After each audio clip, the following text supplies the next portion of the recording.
Salam guru hebat Indonesia. Pada kesempatan ini saya bersyukur karena bisa mengikuti pelatihan terkait dengan penguatan kompetensi penggerak komunitas belajar di sekolah penggerak dalam implementasi kurikulum Merdeka jenjang SMA. Pada kegiatan kali ini, saya khusus akan menjelaskan terkait dengan manajemen perubahan berbasis aset. Dalam proses pembelajaran manajemen perubahan berbasis aset ini, hal pertama yang perlu dilakukan yaitu melakukan analisis diagnostik ataupun refleksi kritis terkait dengan hal-hal apa yang sudah pernah dilakukan. Berdasarkan hasil kolaborasi kami bersama, dari hasil analisis diagnostik itu sendiri didapatkan bahwa dalam proses keberhasilan pengolahan perubahan itu ditentukan oleh beberapa hal, yaitu yang pertama, kita harus bisa memahami manfaat dari perubahan itu sendiri. Kemudian, yang kedua, kita juga harus bisa merencanakan perubahan dan menentukan siapa-siapa yang akan terlibat langsung dalam perubahan itu. Kemudian yang ketiga, harus perlu juga untuk mengkomunikasikan dan atau berbagi praktek hal baik terkait dengan perubahan.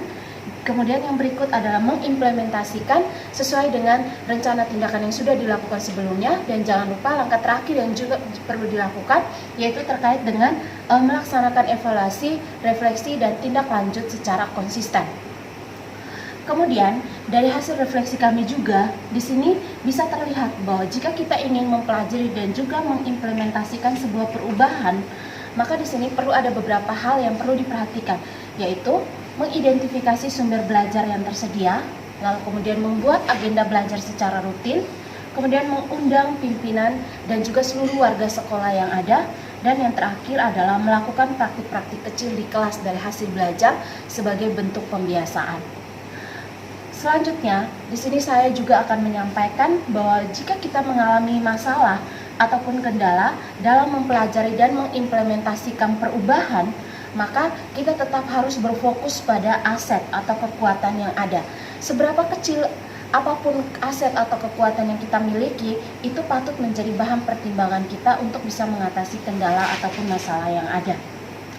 Lalu kemudian, model manajemen yang perlu diterapkan, yaitu berdasarkan hasil refleksi kami, model yang kami terapkan yaitu berfokus pada kekuatan, menargetkan masa depan dan atau capaian visi dan misi, berpikir tentang kekuatan, mengorganisasikan aset dan kekuatan, dan yang terakhir adalah merancang sebuah rencana berdasarkan visi dan kekuatan tersebut. Diagnostik yang telah dilakukan berdasarkan bukti karya yang telah saya sampaikan sebelumnya, langkah selanjutnya adalah kami juga akan berkolaborasi untuk melihat temuan-temuan apa yang ada, lalu kemudian impian apa yang ingin kami capai, dan juga hal-hal apa yang perlu dipelajari lagi sehingga nantinya bisa menjadi sesuatu hal untuk bisa dibawa dan menjadi salah satu konsep yang bisa dibagi kepada komunitas. Nah, hal pertama di sini terkait dengan temuan. Untuk temuan di sini ada 5 temuan yang kami dapatkan, yaitu yang pertama, masih ada kegiatan-kegiatan yang bersifat hiburan. Artinya di sini belum ada keseimbangan antara kegiatan yang bersifat menghibur dan juga kegiatan yang bersifat akademis. Hal ini terjadi karena beberapa program yang belum melihat atau belum bisa menganalisis secara penuh kebutuhan dari seluruh warga sekolah. Kemudian yang kedua adalah pembelajaran masih berpusat pada guru. Yang ketiga, kurangnya coaching dari pimpinan. Yang keempat, komunitas praktisi kurang efektif. Dan yang terakhir adalah kurang memaksimalkan penggunaan aset. Dari temuan-temuan yang ada ini, impian kami agar bisa menjadi lebih baik ke depannya, yaitu yang pertama, program yang perlu diikuti dan wajib untuk seluruh guru yaitu program guru penggerak. Kenapa? Karena dalam program guru penggerak ini banyak hal yang bisa dipelajari, yaitu yang pertama, kita bisa mempelajari terkait dengan bagaimana pemanfaatan tahapan Bagja, yang mana dengan menggunakan tahapan Bagja ini bisa digunakan dalam proses implementasi perubahan berbasis aset. Bagja ini sendiri merupakan akronim dari beberapa tahapan langkah implementasi. Untuk B-nya, yaitu buat pertanyaan. Dalam membuat pertanyaan, kita bisa merefleksi hal-hal apa yang masih kurang dan hal apa yang sudah lebih dan bisa dibawa untuk rencana selanjutnya. Baik. Yang kedua, A ini adalah ambil pelajaran. Nah, di sini kita bisa mengambil pelajaran dari hasil pertanyaan-pertanyaan yang sudah kita sampaikan di langkah sebelumnya. Kemudian yang ketiga adalah gali mimpi. Di sini perlu digali semua mimpi dari seluruh warga sekolah yang ada. yang mana di sini bisa mengakomodir keinginan dari seluruh pihak sekolah.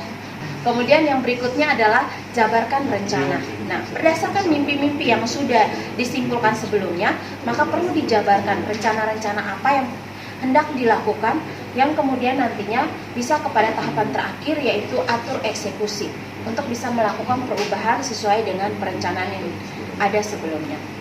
Baik, kemudian hal lain yang juga bisa dipelajari yaitu yang terkait dengan bagaimana penerapan pembelajaran berdiferensiasi. Pembelajaran berdiferensiasi ini bisa sangat membantu untuk mengurangi peranan dari guru yang terkadang sangat besar sekali dalam proses pembelajaran menjadi pembelajaran yang berpusat kepada peserta didik. Lalu kemudian yang berikutnya lagi adalah kita juga bisa memahami bagaimana penerapan teknik coaching. Teknik coaching ini bisa dilakukan baik antara pimpinan dengan guru maupun timbal balik antara guru dan juga pimpinan.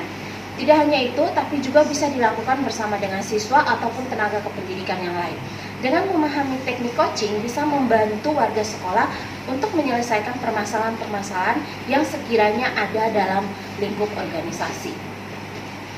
Hal selanjutnya adalah juga bagaimana mempelajari terkait dengan pengembangan sekolah berbasis aset.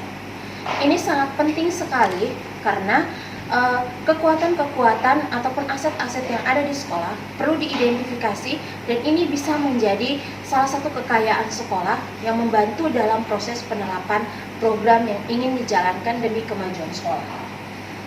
Untuk bisa mempelajari ini semua, selain dengan mengikuti program guru penggerak, perlu juga digiatkan kegiatan komunitas praktisi. Nah, komunitas praktisi ini bisa menjadi wadah bagi warga sekolah untuk bisa saling belajar, baik itu dalam lingkup sekolah maupun di luar sekolah.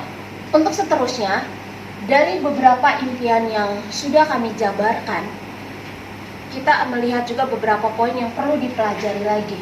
Nah, beberapa poin yang perlu dipelajari yaitu yang pertama terkait dengan hal-hal yang direncanakan sebelumnya, baik itu terkait tahapan Bagja, pembelajaran diferensiasi, teknik coaching, pengembangan sekolah berbasis aset, yang mana itu semua dapat diakomodir jika Bapak Ibu guru mengikuti program guru penggerak. Jadi kuncinya di sini adalah dengan mengikuti program guru penggerak, maka otomatis hal-hal yang menjadi kekurangan berdasarkan hasil refleksi dan juga evaluasi sebelumnya bisa diatasi dengan lebih baik lagi.